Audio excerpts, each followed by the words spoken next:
கவிதா. வயசு 49. எங்கேருந்து வரீங்க? மயிலாடுதுறை. என்ன ப்ராப்ளம் உங்களுக்கு? லெஃப்ட் சைடு முட்டி பெயின். முட்டி பெயின் எவ்வளோ நாளா? ஒரு 5 வருஷமா இருக்கு. இப்போ எவ்வளோ கஷ்டமாக இருக்குது? நடக்கவே முடியல. இதுக்கு என்ன பார்க்கறது வரதுக்கு முன்னாடி எங்கே போயிருந்தீங்க? வேறு எங்கே போனீங்க? ஃபிசியோதெரப்பி எடுத்துக்கிட்டேன். ஓகே, அப்புறம் ஹாஸ்பிட்டலுக்கு போனீங்களா?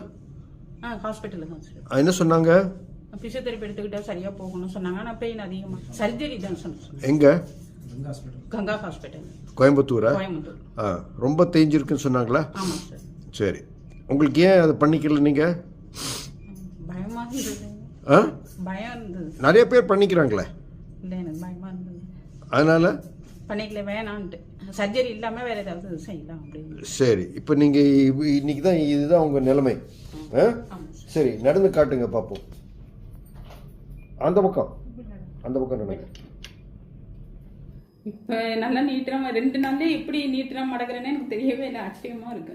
கட்டிலேருந்து இறங்குறப்ப காலை தொங்க விட்டு அழகாக மடக்கிடுறான். நான் முன்னாடியிலேருந்து காலில் எடுக்கிறதுக்குள்ள துடிச்சு போயிடுவான். காலில் தூக்கி காலை வைக்கவே முடியாது கட்டில் என்னால். காலை தொங்க போடுறப்ப இப்படி மடிச்சுட்டுன்னா பயங்கரமா பெயின் இருக்கும்.